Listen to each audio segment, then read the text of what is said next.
Neibero, Adisogman, Siforne Duro, Fofo, pour vous dire bonjour tout simplement. Nous sommes le 21 février et aujourd'hui la communauté internationale commémore la journée mondiale de la langue maternelle. Alors, belle célébration de cette journée mondiale de la langue maternelle. N'hésitez surtout pas à valoriser vos langues maternelles et à la parler avec fierté parce que c'est important. C'est bien sûr un pan de votre culture. Alors, madame, messieurs, bonjour et bienvenue à ce nouveau numéro de l'émission Bonjour le Faso. C'est une nouvelle semaine qui débute pour nous avec une nouvelle équipe de réalisation et c'est toujours avec le même plaisir, la même mission, vous apporter de la découverte, de l'information et du divertissement à travers cette émission Bonjour le Faso, la matinale sur Savane TV. Alors, cette semaine, nous sommes installés à Tanguin. À Tanguin, nous vous faisons découvrir les barrages numéro 2 et 3 donc, de Tanguin. Ça sera dans la rubrique à la découverte 2. Et pour la revue de presse d'aujourd'hui, nous serons avec Rachid Assad Zongo qui va partager l'actualité nationale et internationale avec nous. Notre invitée du jour nous vient du Canada, mais elle est d'origine togolaise et elle est naturopathe. Vous allez savoir de quoi il s'agit, notamment avec notre invitée du jour. Il faut rappeler que c'est une personne qui donc souffrait de tumeur cérébrale, qui a surmonté ce mal et elle nous livre son témoignage aujourd'hui. Docteur Pauline Combaté est naturopathe et elle est notre invitée aujourd'hui. Vous allez connaître plus son histoire et découvrir ce que c'est que la naturopathie justement dans la rubrique invité du jour. Nous recevrons également dans la deuxième partie de cette émission des invités. Il s'agit donc des invités de la Jeune Chambre internationale qui ont un projet. Il s'agit notamment donc d'un citoyen motorisé, un casque. Il vise ce projet-là à donner des casques à tous ceux donc qui sont motorisés du moins et à sensibiliser sur le port du casque, notamment en milieu scolaire. Nous en parlerons dans la deuxième partie de cette émission. Voici pour le menu de ce lundi. C'est difficile de démarrer la semaine très souvent, mais si vous êtes en notre compagnie, vous allez avoir le punch, l'énergie nécessaire, cette énergie nécessaire là pour débuter cette semaine. Alors on y va tout de suite et maintenant, direction Tanguin pour la première rubrique de cette émission.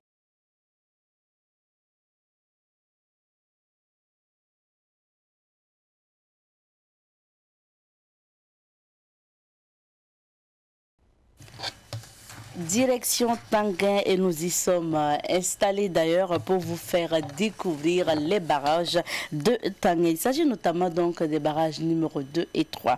Alors pour commencer, notons que Tanguin est situé dans l'arrondissement numéro 4 de la ville de Ouagadougou. On y trouve les barrages de Tanguin. Il s'agit du barrage numéro 2 et numéro 3 qui ont été réalisés en 1963 pour l'approvisionnement en eau potable de la population de Ouagadougou. Les habitants du quartier Tanguin vivaient à Bilbalogo selon les témoignages.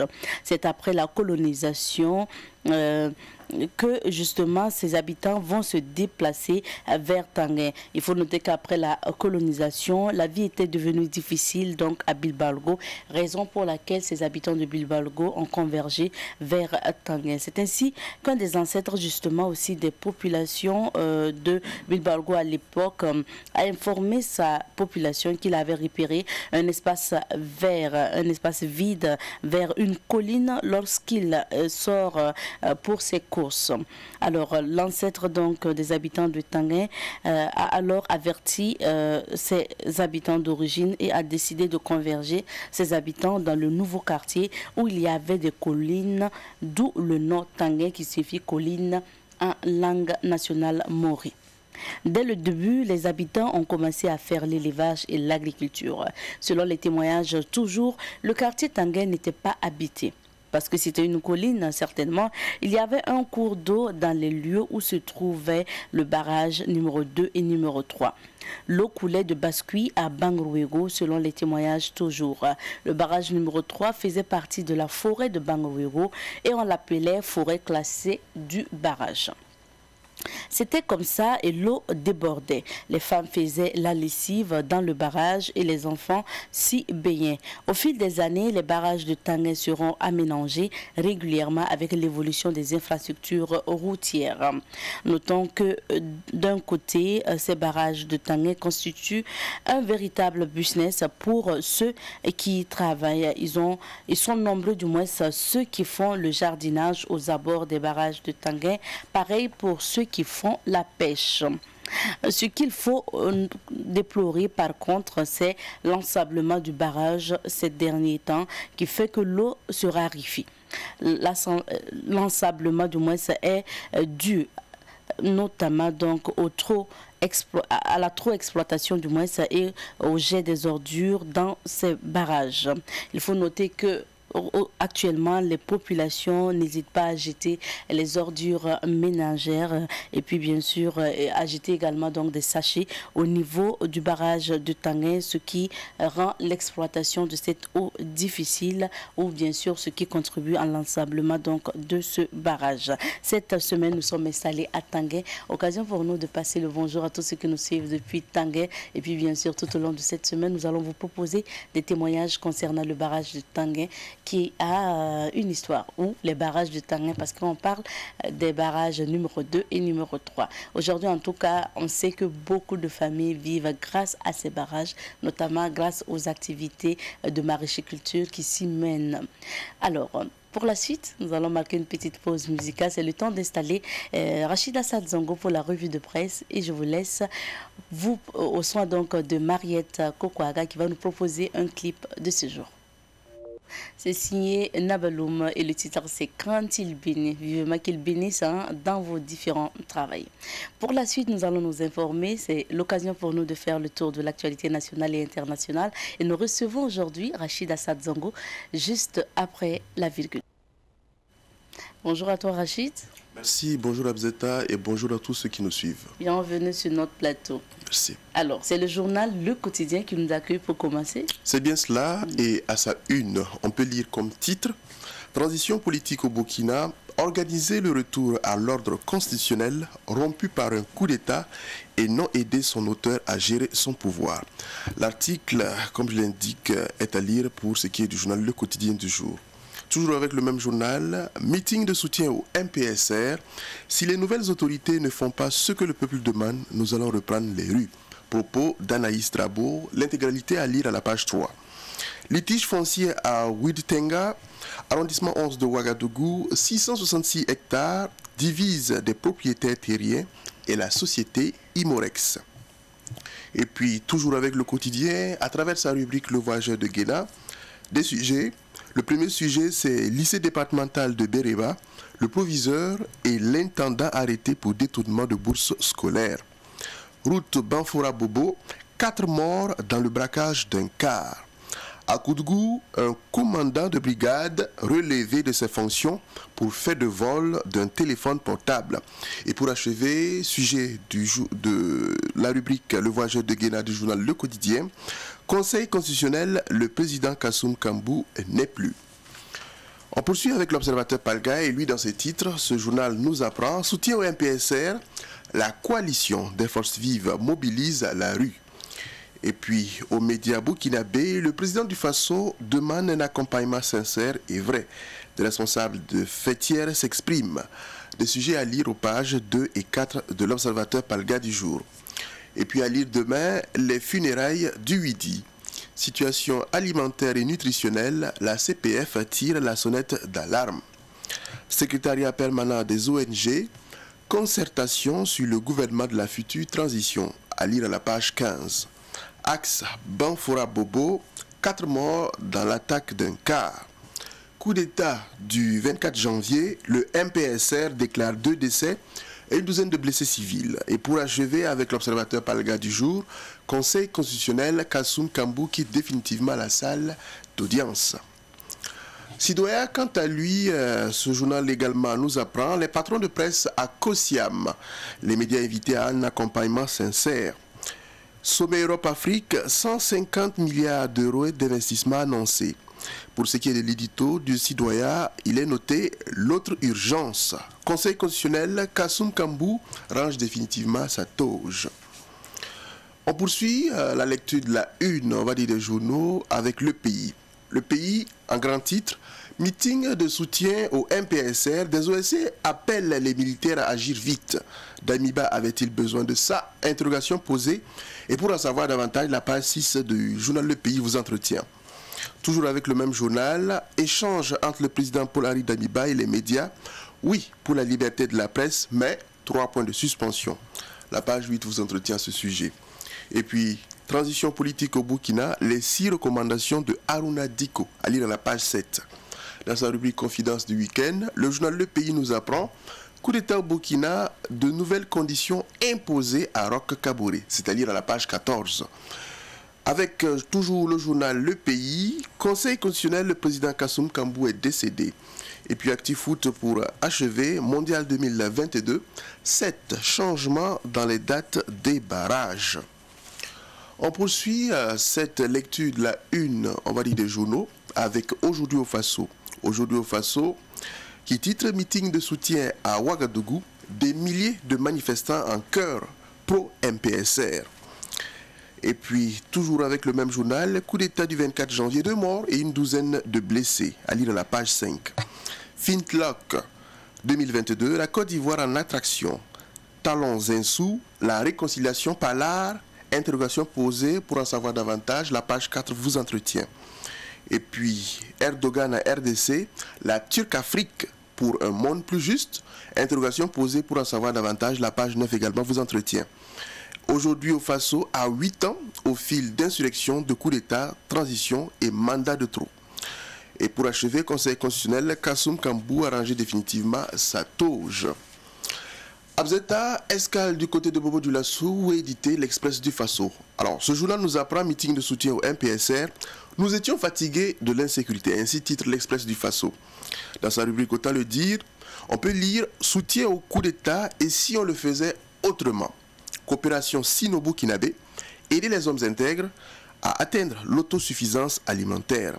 La rubrique Simple détail cite lutte contre le terrorisme d'Amiba doit pouvoir aller vite. Transition au Burkina, aujourd'hui on doit en savoir davantage. Bereba, un proviseur et son intendant aux arrêts. Situation alimentaire au Burkina Faso, la CPF annonce des jours difficiles. Et pour achever, l'Express du Faso parle actualité hors de nos frontières et c'est le Mali qui l'intéresse. Après le retrait de Barkhane et de Takuba, ce qui reste à faire. Voilà. Abzeta, nous poursuivons avec l'information en ligne et le site qui nous entretient, c'est www.lefaso.net. Premier sujet, problème foncier au Burkina Faso. Les habitants de Ouittenga crient à l'accaparement de leurs terres. Soutien au MPSR, les jeunes patriotes de Ouittenga se disent prêts à aller au front. Situation alimentaire au Burkina, la Confédération paysanne du Faso tire la sonnette d'alarme. Et puis, région du Sahel, des jeunes leaders engagés dans le processus de promotion de la paix au cœur d'un atelier. Troisième édition de l'homme de l'année, des handicapés moteurs, 3 bienfaiteurs distingués. Et pour achever avec www.lefaso.net, Tiekoura Fofana recommande un vaccin anti-haine pour sauver le Burkina Faso de l'hénonine. Voilà. Ce n'est pas moi qui le dis, c'est le concerné Tiekoura Fofana. On achève la lecture de la une, on va dire des journaux et des sites en ligne avec l'actualité hors de nos frontières. Au Mali, on apprend que durée de la transition, Akufo-Addo avance 12 mois après les 16 proposés par Alger. Au Bénin, exposition pour la première fois des œuvres restituées. Au Nigeria, des œuvres restituées bien sûr par la France. Au Nigeria, l'explosion d'un camion-citerne fait 17 morts. Au Cameroun, le Salon international de l'entreprise, de la PME et du partenariat bat son plein. Togo-Bénin, rencontre des chefs de police sur les défis sécuritaires.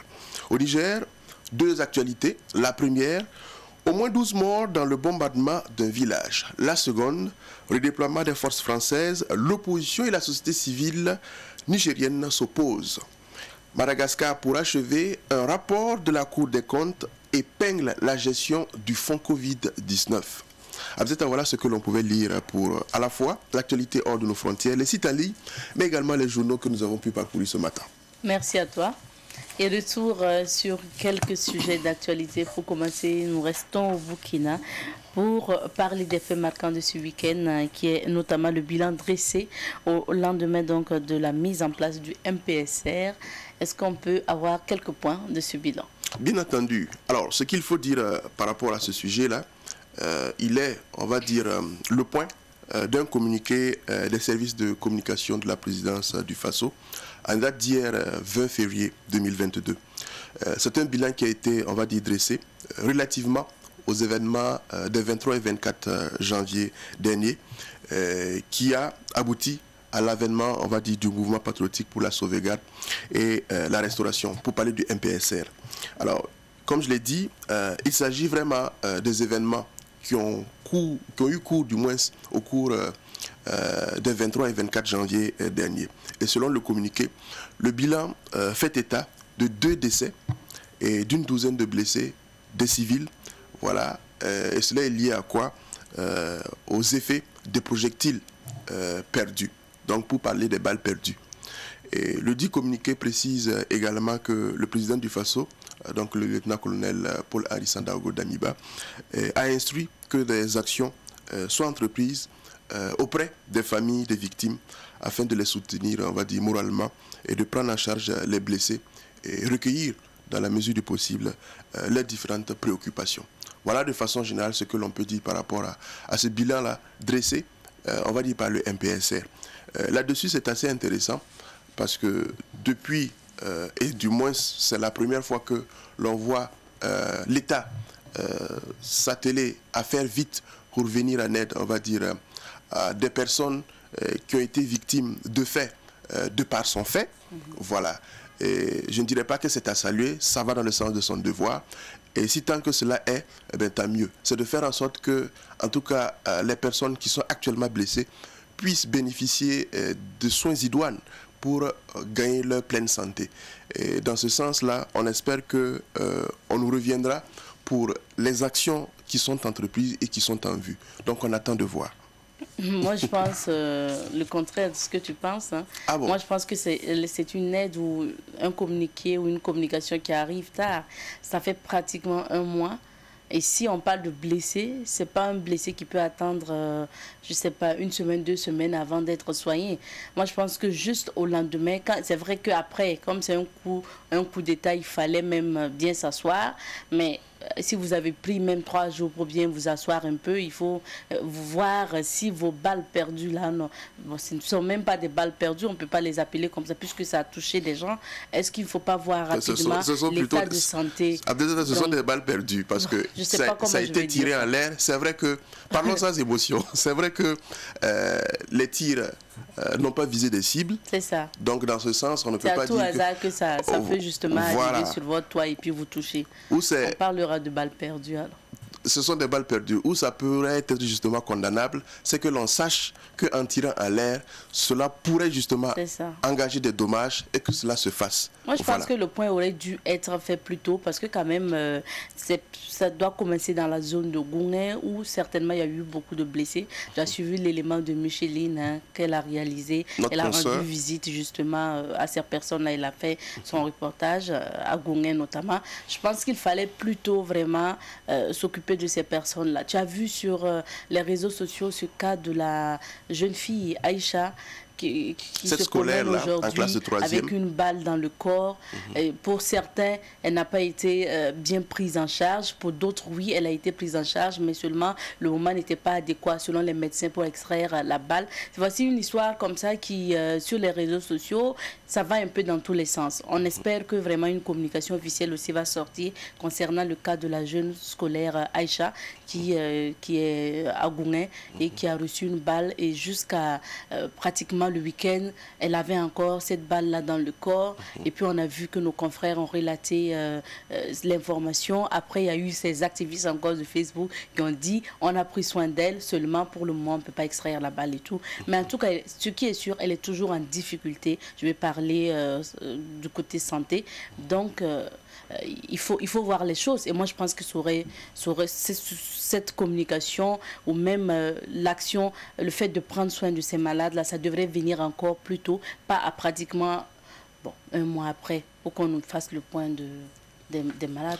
Là-dessus, c'est ton point de vue, Abzeta. Moi, ce qui m'importe, que ce bilan-là vienne maintenant ou après, n'est pas plus important que la prise de soins des personnes qui sont blessées et des familles qui sont endeuillées. Pour moi, c'est ce qui est important.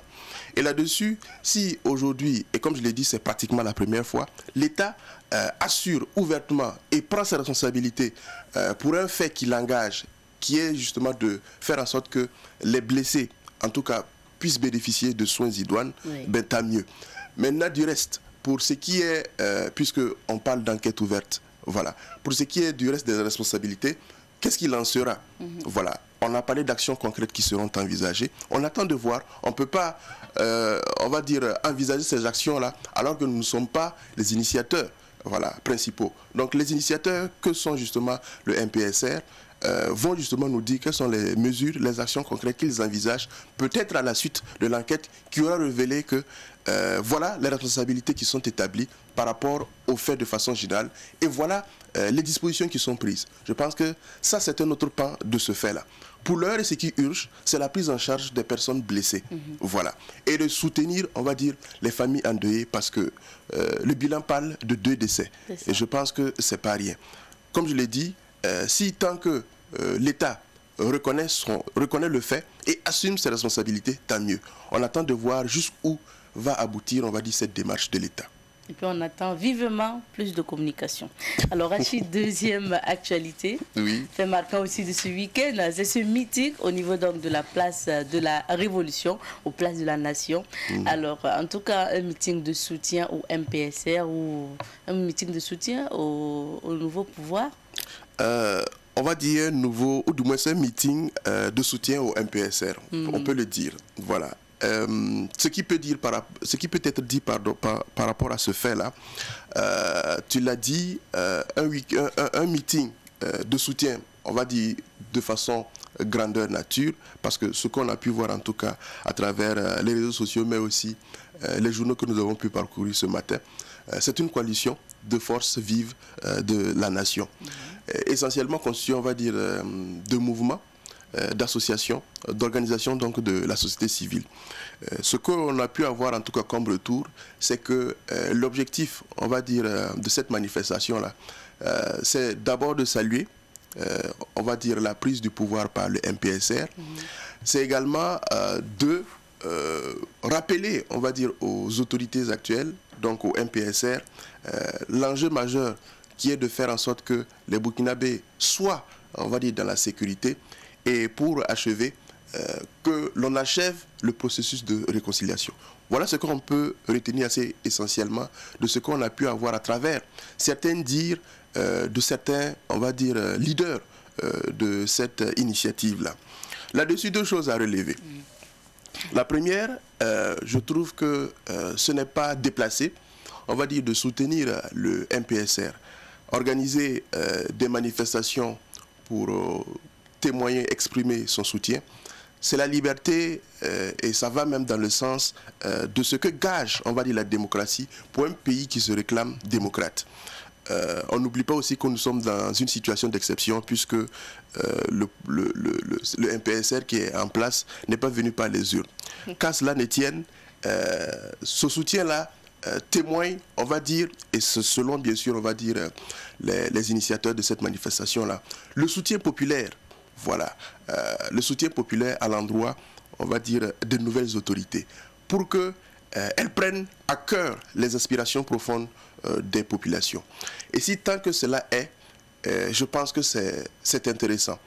Et si tant que cela est aussi, et que les initiateurs de cette manifestation-là n'ont pas derrière, et ça c'est ce qu'on ne voit pas, derrière, on va dire, cette manifestation-là, des attitudes ou un comportement de mange-mille, tant mieux. Voilà, parce que de par le passé, on a pu voir que chaque fois qu'il y a, on va dire, que ce soit un parti au pouvoir ou autre, il y a toujours à côté, de façon tentaculaire, des organisations dites de la société civile qui s'attachent ou qui brandissent leur soutien. On ne dit pas que cela ne va pas dans le sens de leurs prérogatives, c'est bien, mais je pense que ce soutien-là même peut s'exprimer de par plusieurs manières. Voilà. Et si tant que, comme je l'ai dit, derrière cette manifestation qu'on a pu voir là, il n'y a pas des agendas cachés, tant mieux. Voilà, ça montre que les organisations de la société civile qui sont sorties prennent également à cœur ce qu'on appelle l'intérêt général, c'est-à-dire l'intérêt de toute la population. Et si c'est là, tant mieux. L'autre chose, il est ressorti qu'au cours de cette manifestation, il a été bien indiqué que cette manifestation n'a pas de connotation politique. Et pourtant, on sait que parmi les leaders qui ont organisé cette, on va dire, cette manifestation-là, il y avait des leaders politiques. Voilà. Mais je ne dis pas que... Qui? Tu nous parles de qui? Il y avait Adama Tiendrebego dit colonel. Ah, d'accord. Voilà. Vous avez Lota également, pour ne citer que ces exemples-là. Voilà. Il y a des leaders qui ont cette double casquette-là. On va dire ceux de la jeunesse du CDP. Tout à fait. Tout à fait. Avait des difficultés voilà avec leur pourquoi parti. beaucoup même aujourd'hui sur la toile critiquent en indexant, on va dire, le CDP. Voilà. Le Congrès pour la démocratie et le progrès. Qu'à cela ne tienne, moi je pense qu'aujourd'hui, ce qui importe pour les populations, ce n'est plus cela. Il faut qu'on rompe avec les anciennes pratiques qui ne nous arrangent pas du tout.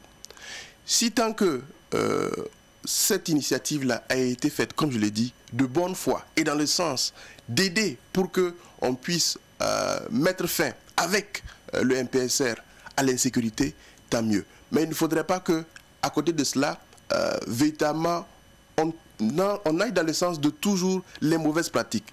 Voilà. Et quand je parle de mauvaises pratiques, c'est qu'on est aujourd'hui des organisations dites de la société civile qui en réalité n'en sont pas. Voilà. Des organisations dites de la société civile qui pourtant en réalité n'en sont pas. Voilà. Qu'elles jouent promptement leur rôle et que les politiques également le fassent.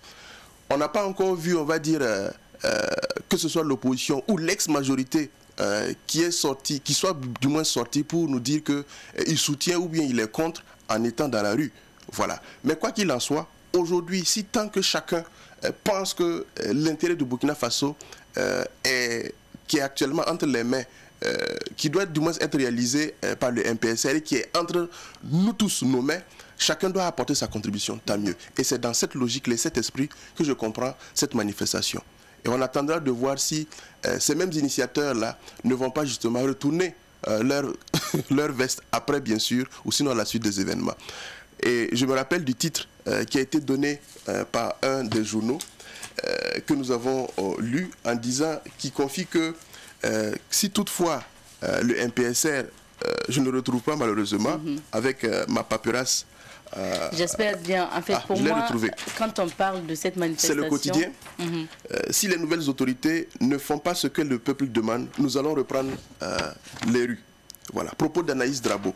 On espère que c'est un principe auquel va véritablement s'attacher les initiateurs de cette manifestation-là. Du reste, je pense que chacun doit apporter son soutien autrement que forcément un effet de foule. Bon, est-ce qu'il fallait même organiser un meeting? Ça reste des questions qui me taraudent l'esprit. Je me demande même s'il fallait organiser. Moi, je vois que c'est plus sincère ceux-là qui, spontanément, à la prise du pouvoir du MPSR, sont sortis dans les rues individuellement ou par petits groupes.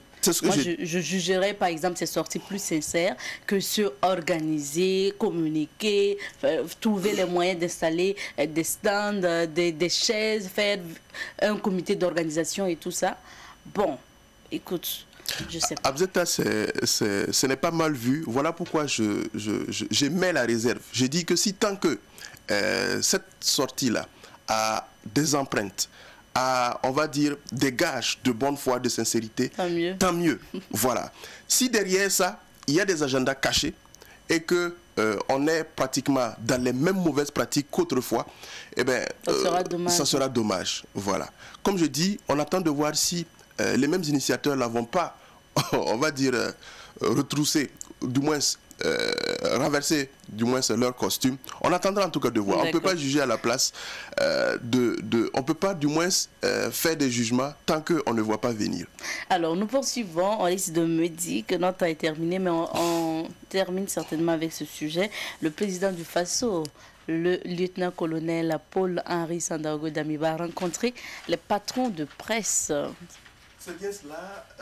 J'ai pu voir sur la toile hier qu'il y a des activistes, ou du moins une activiste, je ne sais pas si ça se dit, on dit une activiste, voilà, Bassira Tokindo, qui de façon marrante rappelait également au président du Faso de rencontrer les web activistes, voilà, les activistes de façon générale, voilà, à la suite bien sûr des médias. Alors c'était juste une parenthèse.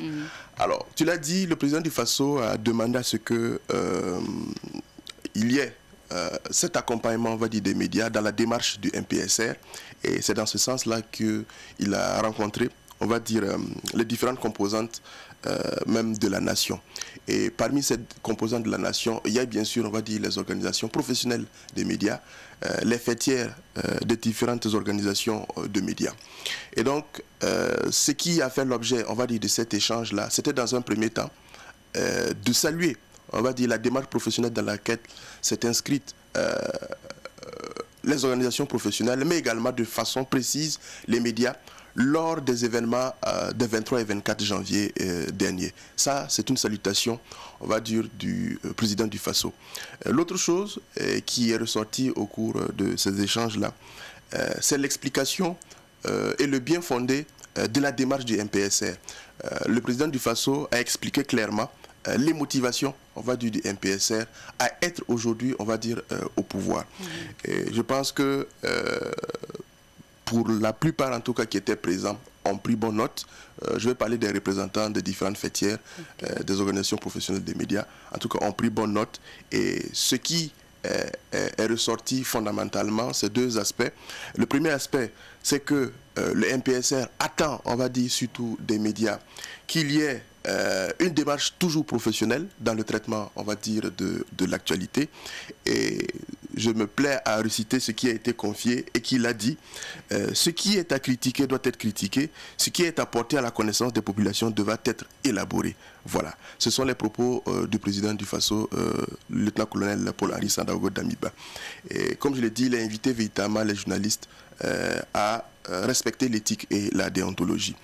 Le second aspect, et qui est ressorti également, on va dire, les représentants des différentes organisations de médias présents ont profité aussi de l'occasion pour faire cas des difficultés auxquelles sont confrontés, on va dire, de façon générale.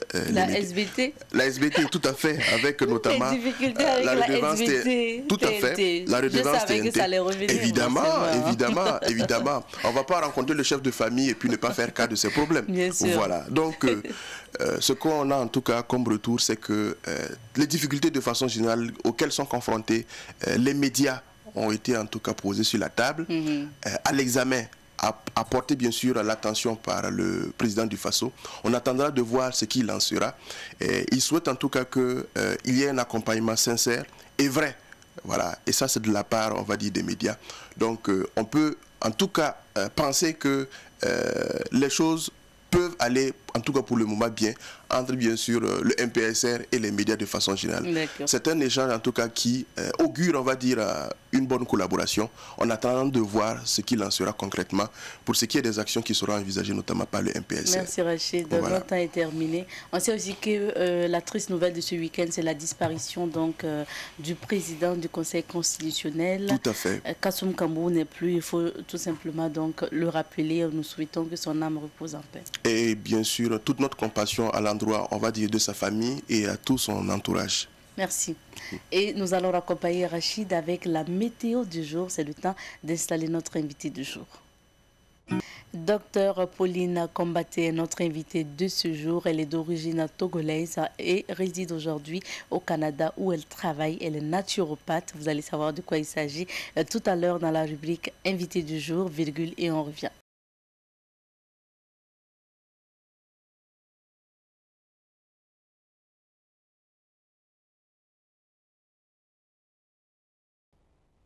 Aujourd'hui, nous recevons pour vous Dr Pauline Kombaté. Elle est naturopathe, elle est d'origine togolaise et elle vit aujourd'hui au Canada où elle travaille. Elle y travaille d'ailleurs. Il faut rappeler qu'elle est au Burkina Faso pour donner des conférences, notamment sur le bien-être et la santé en général. Bonjour à vous, docteur, et bienvenue. Bonjour, Aïssetou.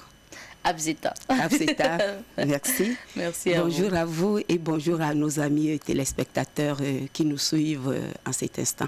Merci à vous, docteur, de répondre à notre invitation. On va apprendre beaucoup avec vous. Alors, docteur Kombaté, je rappelle que vous êtes né au Togo, notamment donc à Bombouaka, au Togo d'ailleurs, et vous êtes immigré au Canada depuis 2003.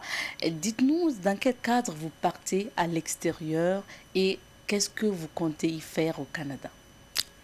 Avant toute chose, si vous me permettez, je voudrais quand même adresser mes remerciements aux responsables de Savannah Media pour la grande opportunité qui nous est offerte depuis la semaine passée. Effectivement, c'est la première fois que nous passons en direct, mais toute la semaine dernière, nous étions à des émissions radio avec nos amis auditeurs où nous avons eu à partager des conseils sur la santé. Et pourquoi, comment que Madame Combat s'est retrouvée au Canada? Je vous dirais que mon parcours relève du prodige, de l'éternel. J'étais administratrice en finance, je pilotais un projet multilatéral financé par la Banque mondiale, l'Agence française de développement et le Canada.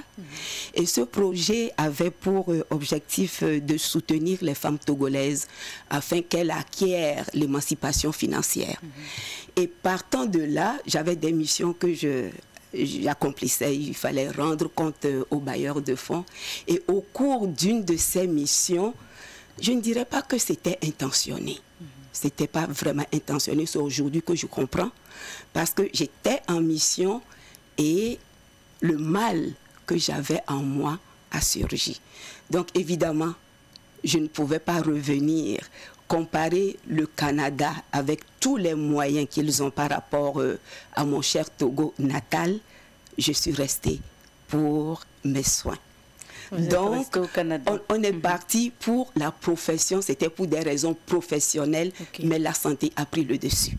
La santé a pris le dessus, elle a parlé de mal, vous souhaitez bien sûr savoir de quel mal il s'agit. Il faut rappeler que c'est en 2004 que les médecins vous ont diagnostiqué donc d'une tumeur au cerveau.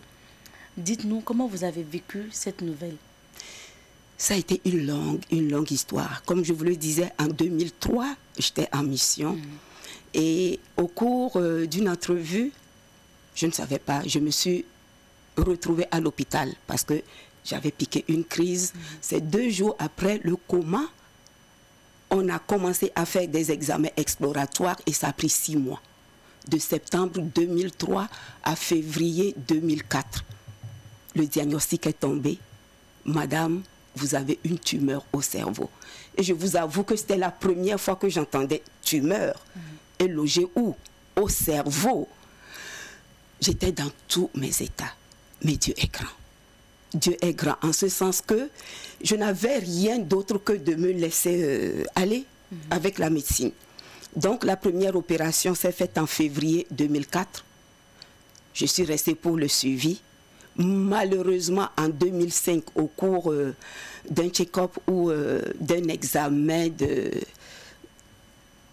check-up, on retrouve la tumeur qui est revenue de plus belle. Donc, deuxième intervention chirurgicale en mai 2005. Et après la deuxième intervention, 3 mois toujours, pendant que je faisais les examens de contrôle, la résonance magnétique, 3 mois après la deuxième opération, on constate que la tumeur revenait, plus virulente. Je vous avoue, j'étais déjà au grade 4 pour ceux d'entre vous, chers amis téléspectateurs qui connaissaient comment le cancer évolue, grade 4. J'étais au bord de la métastase. Et mes neuro-oncologues, c'est-à-dire et le neurochirurgien, et le neuro-oncologue, et le radiothérapeute, me disaient, madame, vu la virulence de ce qui est apparu à la résonance magnétique, où on vous fait les 2 traitements lourds, c'est-à-dire et la chimio et la radio, de manière concomitante, ce qui ne se fait pas. C'est-à-dire après l'opération où on vous soumet à un traitement radiothérapeutique ou une chimio. Mais les 2 de manière concomitante, c'était la première fois, en tout cas en ce qui me concernait. Donc j'avais un choix à faire. Je vous avoue, madame, ça n'a pas été facile. Ça n'a pas été facile, certainement, quand on vous a aussi annoncé que votre espérance de vie était estimée à 3 mois. Si surtout vous ne suiviez pas justement le protocole recommandé, c'est une nouvelle quand même qui va bouleverser. J'étais abattue. Abattue, mais la réponse que j'ai donnée aux oncologues, c'est cette réponse qui était surprenante. il fallait que je me prononce sur le protocole envisagé, c'est-à-dire les 2 traitements lourds immédiatement, disons, de manière concomitante. Pourquoi j'ai dit non? Jusqu'à aujourd'hui, je ne saurais vous le dire. Vous avez dit non? J'ai dit non. J'ai dit non à ces 2 traitements. Et pourquoi? Je vous le dis jusqu'à aujourd'hui, je ne sais vraiment pas pourquoi j'avais dit non. Mais la seule chose que je sais, c'est que mon Dieu, le Dieu que je sers, il est vivant. Probablement, c'est lui qui avait parlé à ma place. Aujourd'hui, vous en voyez la preuve. De 3 mois en 2005, ça fait 17 ans que je suis en rémission. Sans chimio, sans radio. Alors, posez-moi la question, comment est-ce que vous avez fait, chère madame? Bien sûr. On se demande bien, vous avez dit non, on va dire à la médecine conventionnelle, et vous êtes parti à autre chose, à la nature. Comment on peut surmonter les choses, se soigner à partir de la nature? Qu'est-ce que vous avez fait pour justement surmonter ce mal? C'est pour ça que je disais, ma conduite ou ma ligne a été prodigieuse. C'est l'Éternel qui m'a conduit. Après avoir refusé, rejeté les 2 traitements lourds, il fallait quand même que je me trouve une alternative pour la guérison. J'étais au bord de la mort, là. Ma vie, c'était fini. 3 mois. 3 mois. Alors, qu'est-ce que vous faites en 3 mois? Qu'est-ce que vous faites? Là, je me suis tournée vers mon Dieu. Je vous avoue, le jour où je suis revenue de la consultation, je suis restée sur mes genoux, j'ai pleuré le Seigneur. Je dis, je ne comprends pas. Pourquoi, Pauline? Je m'interrogeais, pourquoi Pauline t'a refusé les soins? Pourquoi? Et Dieu m'a envoyé un messager. C'est un frère qui était à 6 heures de vol. Moi, je suis à Montréal. Le frère est venu d'Edmonton, pour ceux qui connaissent le Canada. Edmonton, c'est à 6 heures de vol de Montréal. Et le frère en question, il a pris son auto, ça lui a pris 3 jours de voyage. Il arrive, il dit, grande sœur, j'ai appris de vos nouvelles. Vous venez de subir une seconde intervention. Et moi, je viens vous dire ceci. Si vous ne changez pas vos habitudes de vie, vous risquez de trépasser. C'était le message. Et c'est lui qui m'a conduit sur la voie de la nature. Quoiqu'il n'était pas naturopathe, il avait quelques notions en naturopathie. Et il est reparti. Voilà le chemin sur lequel le Seigneur m'a placé. Au fait, la naturopathie voudrait dire prendre le chemin de la nature pour avoir la santé. C'est ça, naturopathie. Prendre le chemin de la nature pour avoir la santé. Maintenant, dans nature, qu'est-ce qu'on loge dans nature? Qu'est-ce qu'on loge? Par exemple, pour votre cas, comment vous avez soigné concrètement cette tumeur cérébrale? Alors, j'aime souvent le dire, habituellement, quand le mal s'installe, il ne faut pas se limiter aux symptômes. Il faut aller au-delà des symptômes. Parce que les symptômes révèlent un mal intérieur. Et c'est ce que nous, les naturopathes, nous faisons. Là, je parle en naturopathe pour avoir étudié en naturopathie. Mais avant, ce n'était pas ça. Donc, quand le mal s'installe, ne nous limitons pas, chers amis, aux symptômes. Parce que les symptômes ne sont que des cris de détresse que l'organisme nous lance. Parce que cet organisme a été malmené. Il a été encrassé par nos mauvaises habitudes. C'est les mauvaises habitudes qui conduisent à la maladie. Et nous allons y revenir. Donc, lorsque j'ai rejeté le protocole de la médecine conventionnelle avec l'invitation de mon ami à prendre cette voie de la nature, j'ai fait un virage à 180 degrés. Abseta, virage à 180 degrés, je n'ai pas dit 360 degrés. 360 voudrait dire que je suis revenu à la case de départ. 180 degrés pour dire, je m'en allais dans cette direction, je ne continue plus, je fais la direction, je prends la direction opposée. Et en quoi cela consistait? C'était un changement catégorique et notoire de tout ce que j'avais comme habitude de vie, à commencer par mon alimentation. Et chers amis, probablement que vous ne le savez pas, mais notre alimentation, et là je vais emprunter le message que le père de la médecine, Hippocrate, 500 ans avant notre ère, disait toujours que votre aliment soit votre médicament. que votre aliment soit votre médicament. En ce sens que nous sommes faits de ce que nous mangeons.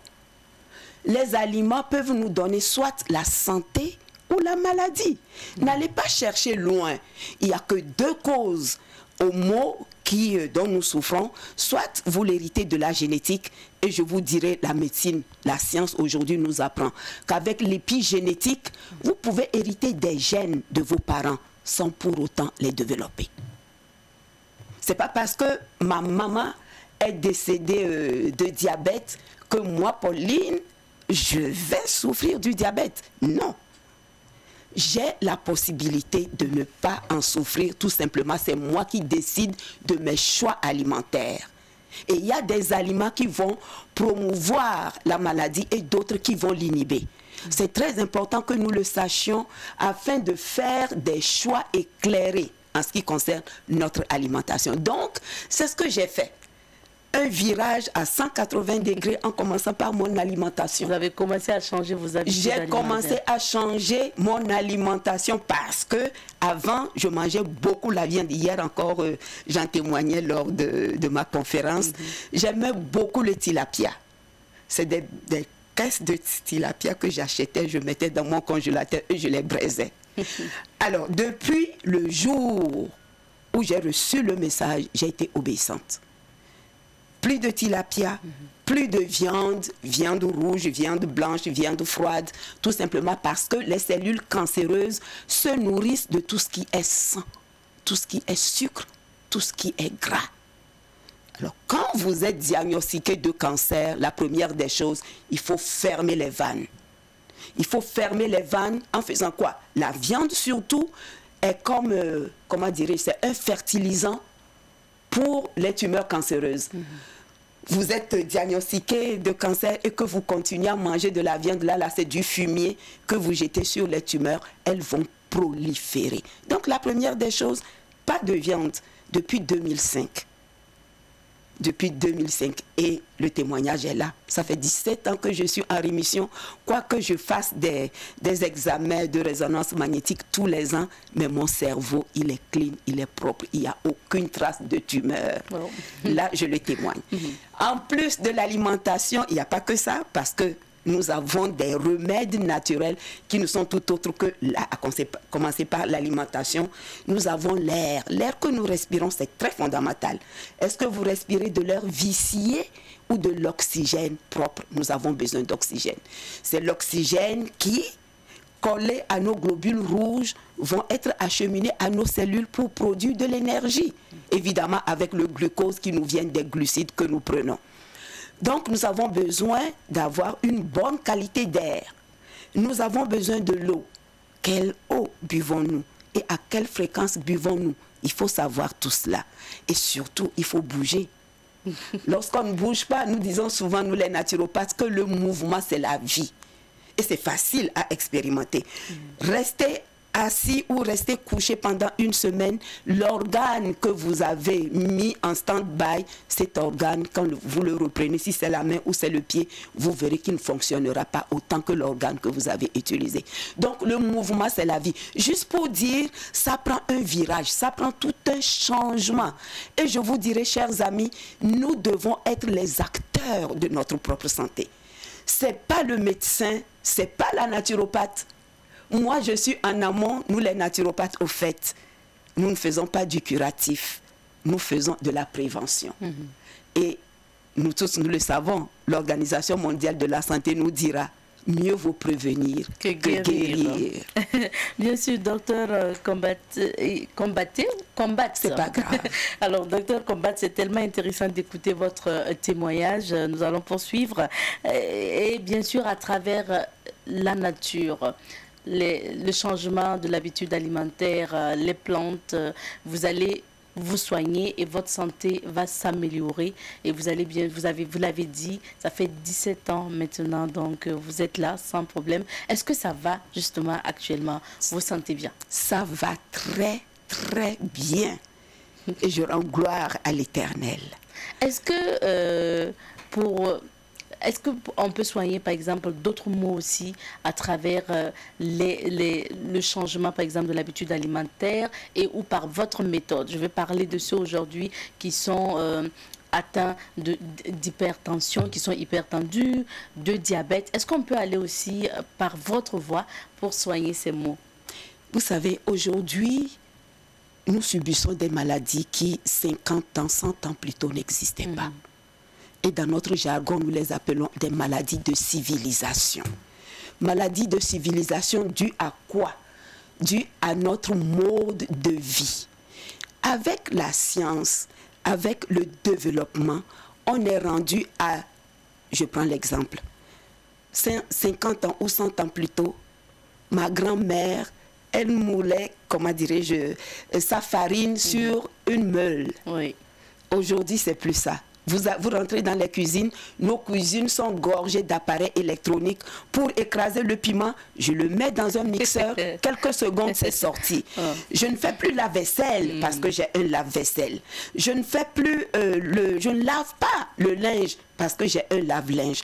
Et toutes ces habitudes nous amènent à quoi? À être moins actifs. Donc le manque d'activité nous expose à la maladie. Et pire que ça, les aliments que nous mangeons aujourd'hui, ce sont des aliments hyper transformés, juste pour répondre à notre palais, pour que ça goûte bon. Mais malheureusement, quand ça goûte bon, qu'est-ce qu'on a derrière? On a soit le sucre, on a soit des colorants, on a soit des exauceurs de goût. Et là, nous en connaissons en Afrique, hein, malheureusement. Le mari rentre, il trouve que le plat n'est pas assez épicé, ça goûte pas bien, ça n'a pas le goût umami, c'est le 5e goût découvert, qui goûte, c'est le goût japonais.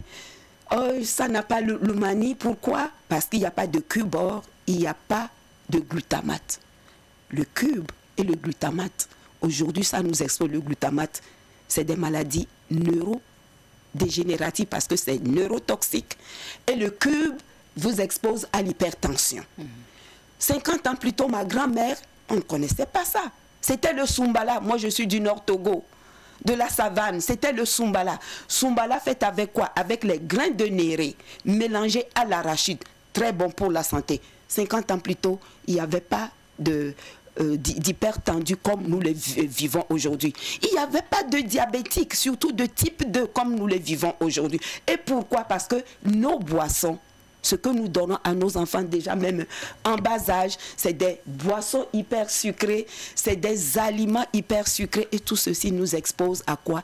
À l'embonpoint et au diabète de type 2. Juste pour vous dire, les maladies dont nous souffrons aujourd'hui, c'est des maladies plus liées à notre mode de vie, essentiellement l'alimentation. Que nous nous orientons vers une alimentation moins toxiques, c'est-à-dire moins raffinés, des aliments complets surtout, qui nous apporteraient beaucoup de vitamines, beaucoup de fibres, beaucoup de nutriments assez, de bons nutriments, on n'en souffrirait pas. Donc, voilà, c'est presque tous les maux, hein, que ce soit le diabète, l'hypertension, on peut soigner ces maladies aussi. On peut les soigner. À partir de son habitude alimentaire. Et vous l'avez dit, pas seulement soigner, il faut même commencer... à titre préventif. Voilà, à prévenir. À titre préventif. Pas attendre que le mal arrive. Il ne s'installe pas du tout. Alors, docteur Combat, est-ce que c'est la bonne assiette que nous voyons à l'écran? Attendez, oh j'adore. C'est la bonne assiette. Oh, j'adore. Oh, vous voulez que je vous dise? Oui. Le maïs, le jaune, donne la lutéine. La lutéine, ça va empêcher la dégénérescence maculaire, c'est-à-dire ceux qui souffrent de problèmes d'yeux, qui perdent la vue de manière prématurée, les cataractes avec le jaune du maïs parfait. Le vert de la salade va vous donner de la chlorophylle, c'est le sang des plantes qui va épurer, qui va oxygéner et qui va alcaliniser. Oh ma belle carotte que j'adore, le navet à côté. La carotte va vous donner de la vitamine A, vous permettre de grandir. J'ai de l'haricot vert et j'ai du chou. Wow. Et des oignons. Oui, et des oignons. Alors, oignons, chou, le cancer a en horreur le chou et l'oignon. Wow. Alors, quand vous fermez le robinet, en abandonnant tout ce qui est acide, c'est-à-dire les viandes sous toutes leurs formes, blanches, rouges, froides. Les froides, c'est les jambons, c'est les saucissons. Les blanches, c'est la volaille. Le rouge, c'est le bœuf. Lorsque vous fermez le robinet, en abandonnant cela, et lorsque vous vous tournez vers un plat, oh là là. Comme ça veut dire que... Au fait, peut-être que je ne suis pas allée très loin dans mon témoignage. Après le diagnostic, je vivais que de jus de carotte, de jus de betterave mélangé au kale.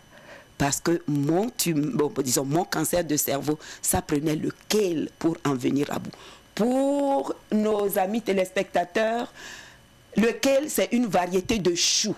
Et je vous l'ai dit tantôt, le cancer a en horreur le chou. L'odeur du chou, les tumeurs cancéreuses repugnent le chou.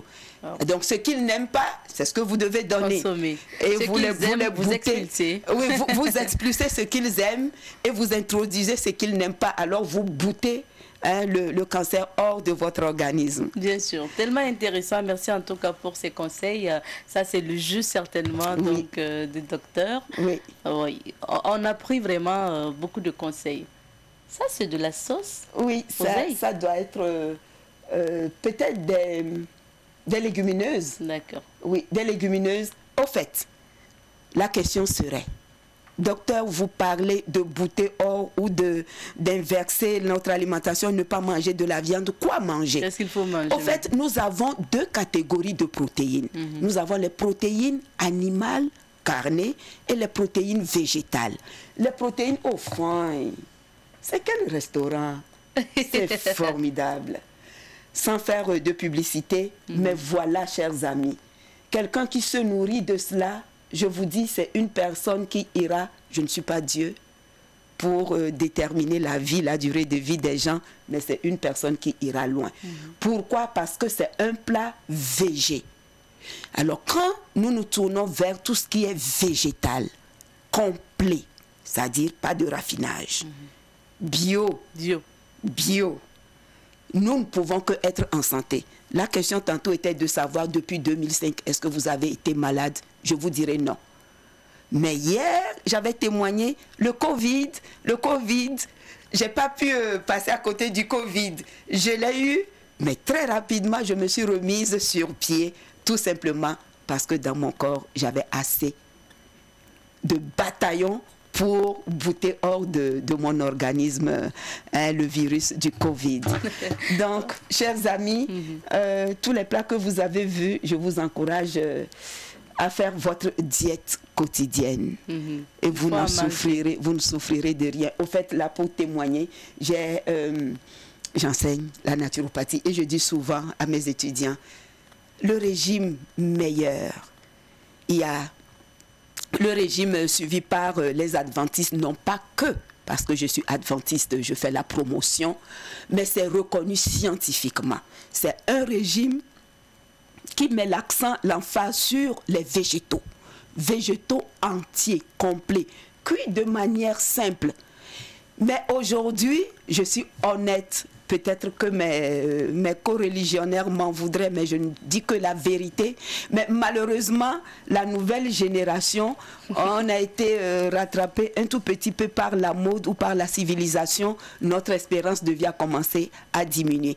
Et aujourd'hui, c'est les habitants de l'île japonaise Okinawa qui nous ont ravi la palme d'or en ce qui concerne la longévité.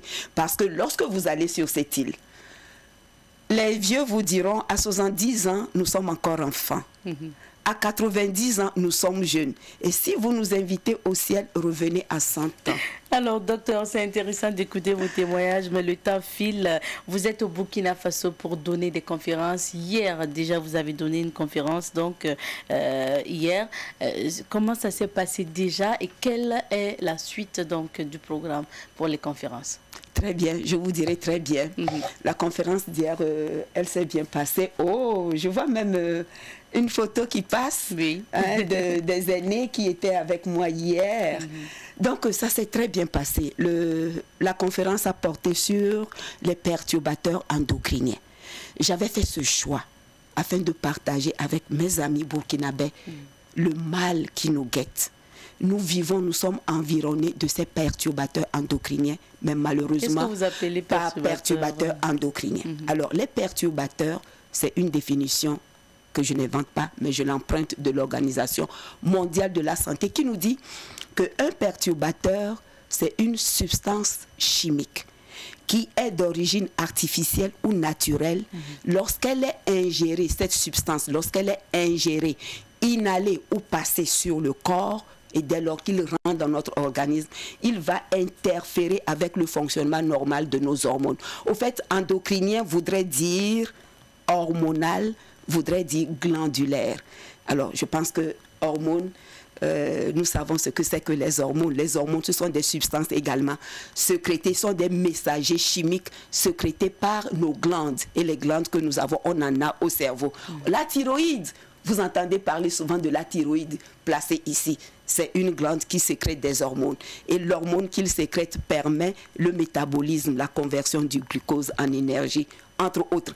Même mieux que ça, nous avons cette hormone qui est souvent malmenée, ou bien cette glande qui est souvent malmenée, c'est le pancréas. Le pancréas, lorsque nous prenons trop de sucre, j'en ai parlé tantôt, trop de sucre, c'est un carburant, mais malheureusement un mauvais carburant. Dès lors que nous prenons tous les aliments, que ce soit du jus, que ce soit des sucettes, que ce soit des muffins, c'est-à-dire des gâteaux, la pâtisserie, dès lors que, ou le bol d'acassan, le bol de maïs en petit déjeuner. Lorsque nous le prenons, 15 minutes après, ça se transforme en glucose et ça fait flamber le taux de glycémie. Mais notre corps, qui est une machine merveilleuse, intelligente, le pancréas va sécréter l'insuline. Et l'insuline, c'est la clé qui ouvre la porte aux cellules pour permettre à cette glycémie de rentrer. Mais quand ça rentre, ça provoque une baisse drastique. Et l'organisme se met à réclamer. Le réflexe que nous avons toujours, c'est d'aller toujours vers ce qui est sucré. Malheureusement, ce yo-yo nous expose à l'embonpoint et c'est le diabète de type 2 qui s'ensuit. C'est dommage. Vous Donc voyez? ça a été l'occasion pour vous de donner des conseils justement au Burkinabé. Oui, au Est-ce que vous Burkinabé. allez donner d'autres conférences durant votre séjour? Oui, c'est pour ça que je remerciais Savane Média pour l'opportunité, je dirais, la grande porte que vous nous avez ouverte pour que les Burkinabés soient informés.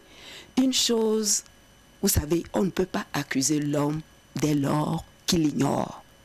Alors, nous sommes venus apporter des conseils. Probablement, vous en saviez. Probablement qu'il y avait des choses que vous ignoriez. Donc, la semaine dernière, nous avons eu à faire des émissions en direct à la radio. Oui.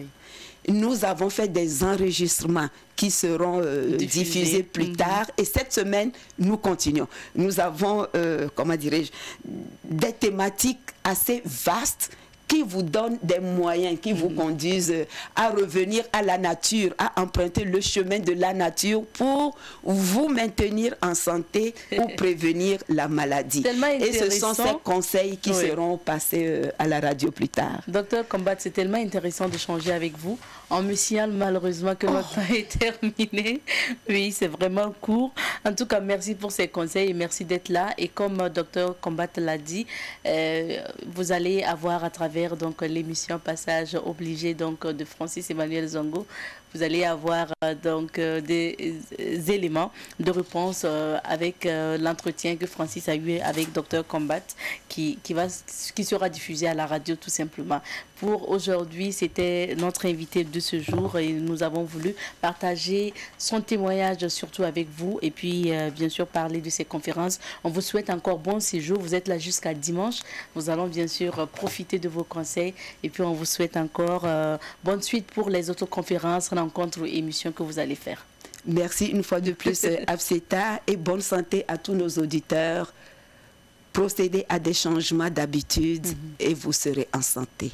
Que l'Éternel vous bénisse. Amen. Je rappelle que nous recevions sur ce plateau Dr Pauline Combat. Elle est naturopathe et puis justement elle est d'origine togolaise. Il faut rappeler qu'elle vit aujourd'hui au Canada. Aujourd'hui, en 2003 du moins, elle a été donc détectée d'une tumeur au cerveau. Aujourd'hui, elle est guérie. Elle a livré son témoignage. C'est par la nature qu'elle a pu donc surmonter ce mal et elle nous invite à mieux manger pour mieux vivre tout simplement. C'est ici qu'on s'arrête pour l'entretien de ce jour. Et pour accompagner notre invité, nous marquons une petite pause, le temps de retrouver d'autres invités. Et pour la suite de cette émission, nous recevons nos deuxièmes invités donc sur ce plateau. Nous sommes avec la Jeune Chambre internationale et nous recevons pour vous M. Léonce Dao. Il est le secrétaire général de la Jeune Chambre internationale Ouagadougou, donc GCI Ouaga. Bonjour et bienvenue. Bonjour madame. Bonjour. Également sur ce plateau, monsieur Aboubakar Traoré, vice-président exécutif de la Jeune Chambre internationale Ouaga, donc GCI Ouaga. Bonjour. Bonjour madame. Merci à tous les deux d'être là et vous êtes là à nouveau pour parler donc de votre activité. Un citoyen motorisé, un casque. On va dire que c'est une activité qui se tient chaque année. Oui. Alors, mais pour commencer, je donne la parole au président de la GCI Ouaga, vice-président du MOES. Oui. Présentez-nous justement votre structure. Ok, merci beaucoup madame. Merci pour l'opportunité que vous nous donnez de présenter la GCI Ouagadougou et les activités que nous menons. La GCI Ouagadougou est une OLM de la JCI Burkina Faso, qui est un réseau de jeunes citoyens actifs. Nous avons pour mission d'offrir des opportunités de développement aux jeunes en leur donnant la possibilité de créer des changements positifs dans leur milieu socio-professionnel et communautaire. Donner l'opportunité aux jeunes du moins de changer leurs habitudes. Oui. Et pour donner justement certainement l'opportunité, c'est à travers les activités que vous organisez. Monsieur Dao, régulièrement, quelles sont les activités que vous organisez au profit des jeunes? Disons, madame, avant de commencer, que notre zone d'impact, c'est l'arrondissement 10. Donc, tout ce que nous faisons à l'arrondissement international Ouagadougou, c'est pas dans la limite géographique de l'arrondissement 10. Donc, durant chaque mandat, nous avons entre 4 et 5 projets majeurs que nous menons. Dans les projets casque qui est actuellement en cours. Pour le 8 mars, nous avons le projet ELF, Entrepreneur Leadership au féminin. Et en juin, nous aurons le projet Business Forum. Donc, ce sont des projets Business Forum, ça, c'est pour booster donc les jeunes entrepreneurs. Et le projet ELF, ça, c'est pour booster l'entrepreneur féminin également. Mais tout ça, donc, c'est pour les jeunes. Mais la limite d'âge n'est vraiment pas cantonnée. Toute personne intéressée peut militer sans problème, madame. Même à 70 ans. Même à 70 ans, madame. Alors, monsieur Dao, on va s'intéresser justement à votre activité. L'année passée, nous vous avons reçu sur ce plateau pour en parler. Et aujourd'hui, on vous reçoit à nouveau. Il s'agit notamment donc de ce programme dénommé Un citoyen motorisé, un casque. Présentez-nous justement cette activité. Alors, le projet Un citoyen motorisé, un casque, qui a sa 7e édition, est un projet de la Jeune Chambre internationale Ouagadougou. Donc, il a deux objectifs majeurs. Sensibiliser la jeunesse d'abord sur le port du casque et également les sensibiliser au respect du code de la route. Parce que ça ne sert à rien de porter un casque d'être protégé et de rouler sans respecter le code de la circulation. Ça devient un peu bizarre. Donc, ce projet-là, les deux objectifs majeurs, sensibiliser au respect du code de la route, du moins, et au port du casque. Monsieur Traoré, oui. Le vice-président, un citoyen motorisé, un casque, qu'est-ce qu'il faut comprendre par là? Puisque l'idée est partie du constat que nous avons fait qu'actuellement, puisque le Burkina Faso est le pays où il y a le plus de cyclomoteurs. Et généralement, les accidents, quand la tête touche le sol, les séquelles sont là jusqu'à la fin de nos vies.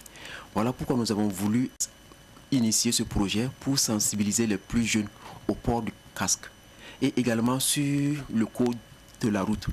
Et le troisième volet que nous voulons cette année, c'est surtout sensibiliser sur l'indulgence au niveau de la circulation. Je peux être prioritaire, mais il faut que je puisse souvent laisser ma priorité pour que l'autre passe afin d'éviter certains accrochages. Donc l'objectif premier cette année, c'est de sensibiliser nos jeunes frères de telle sorte que le port du casque soit un réflexe et non une obligation. En sortant, il faut qu'il ait l'idée en tête qu'il faut qu'il porte un casque. Et cette année, on a ajouté une innovation majeure, c'est une formation au premier geste de secourisme en cas d'accident. Très souvent, on constate que quand il y a des accidents, l'accidenté est couché au milieu de la voie, on essaie de faire des détours pour l'éviter. Maintenant, comment faire les premiers soins en attendant que les sapeurs-pompiers arrivent? C'est cette formation qui sera ajoutée cette année à l'activité. D'accord. Et pour cette année, l'activité se passe où, M. Dao? Voilà, l'année passée, sur ce même plateau, nous avions dit que pour plus d'impact, nous passions 2 éditions dans ce même établissement. L'année passée, nous étions au groupe scolaire Saint-Viateur. Cette année encore, la 7e édition se tiendra encore au groupe scolaire Saint-Viateur. Voilà. D'accord, groupe scolaire Saint-Viateur. Qu'est-ce qui va se passer concrètement? Le programme justement de cette activité, c'est quoi? D'accord. Alors pour le programme, donc, comme d'habitude, il a déjà donné les 3 grands axes. Il y a la Croix-Rouge qui va venir pour la sensibilisation. Au premier geste de secours. Il y aura des communications que notre partenaire technique habituel, l'ONACER, va donner. Il y aura également des témoignages des personnes qui ont été victimes d'accidents, qui ont subi des traumatismes, qui viendront donc sensibiliser les jeunes, surtout les élèves, à l'utilité du port de ce casque-là. Évidemment, des allocutions des officiels de la cérémonie. Bien sûr. Donc, sensibilisation et don de casque, non? Exactement, madame. L'année passée, nous étions à 50 casques. Oui. Cette année, Dieu voulant, nous avons mis l'objectif à 100 casques. Et nous avons commencé par une campagne de souscription, un casque à 10 000 francs. Donc, certains partenaires sont déjà manifestés. C'est le 23 la cérémonie, il reste encore deux journées. On espère vraiment atteindre cet objectif de 100 casques pour les élèves du Saint-Viateur, madame. Ça veut dire quoi concrètement? Vous avez lancé une souscription. Ça veut dire que les élèves vont donner quelque chose pour avoir les casques? Pas du tout, madame. C'est-à-dire un bon casque sur le marché est entre 17 500 et 22 500, la moyenne. Maintenant, vu que les élèves ils mettent souvent les problèmes de moyens devant pour s'acquérir un bon casque. Et nous, étant une organisation communautaire avec des partenaires, nous avons lancé une campagne de souscription. Donc le casque est subventionné. Le 17 500. Pendant vous, madame Nitié, vous pouvez décider après cette émission-là, je donne 10 000 francs pour un casque. On vous fait une souscription, vous signez, on fait une photo. On publie sur nos pages, donc, et grâce à vous, un élève du Saint-Viateur aura un casque. D'accord, voilà. Merci. En tout cas, c'est un beau projet. On va vous permettre encore de rappeler la date de l'événement pour un citoyen motorisé, un casque. Ok, l'activité se tiendra le mercredi 23 février à partir de 14h. C'est-à-dire après demain, non? Après le mercredi. Le mercredi, au groupe scolaire Saint-Viateur. Et l'activité a pour président le directeur général de l'ONACER, M. Adama Kouraou, qui est l'ONACER qui est notre partenaire technique depuis le début de l'activité. Également le parrain de l'activité, M. Yacouba Traoré, qui est le DG de Tropique Agrochem, qui est une entreprise qui évolue dans le domaine du transport et des intrants agricoles. Et également le coparrain est notre passe-président 2019, M. Jean-Hubert Yoni, qui sera le coparrain de l'activité. Et le thème que vous avez choisi pour cette édition, c'est le port du casque, une nécessité vitale. Il y aura une communication sur ce thème? Oui, il y aura une communication qui sera donnée par les experts de l'ONACER. Et il y aura aussi également des images chocs qui vont publier pour que les élèves puissent voir l'effet que ça fait quand on a un accident, que la tête touche le sol, pour les motiver à porter le casque. C'est important, c'est nécessaire. Notre temps est terminé. On vous permet de lancer un appel à l'endroit de tous ces élèves concernant cette activité. Déjà les élèves du Saint-Viateur. C'est ça. D'accord. Et puis ensuite tous les élèves du Burkina Faso. D'accord. Avant de lancer l'appel, madame, c'est dire merci. L'année passée, on a été reçus sur ce plateau par vous. C'est également vous dire merci pour la disponibilité de toujours nous recevoir sur ce plateau pour nous permettre de communiquer sur l'activité. Et également merci à tous les partenaires qui nous permettent de tenir ce projet depuis 7 ans, qui mettent la main dans la poche pour nous permettre d'acquérir les casques que nous offrons gracieusement aux élèves. On ne pourra pas tous les citer, le temps est passé.